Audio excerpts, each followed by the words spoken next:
যে লাঞ্চে আছে এরকম পেঁয়াজ আর টমেটো দিয়ে করা এই ডিম, এরকম হাফ হাফ করে কেটে করেছি সেদ্ধ।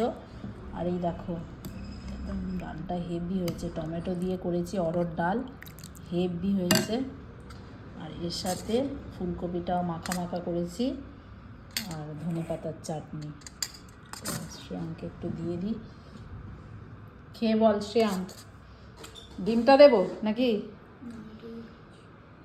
ভালোই হয়েছে আজকে, মানে মাছ নেই কিন্তু ডিমটা বেশ ভালোই করেছি, এর আগেও আর একবার করেছিলাম।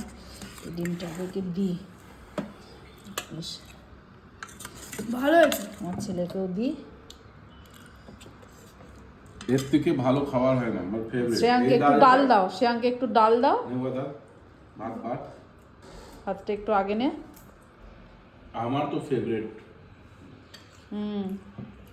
অরহর ডালটা আমার ফেভারিট অরহর হেভি হয়েছে। শ্রেয়াঙ্ক আর একটু ডাল নে। ঠিক আছে, আজকের লাঞ্চটা এটাই, এরা খেয়ে নিই তারপর আমি খাবো।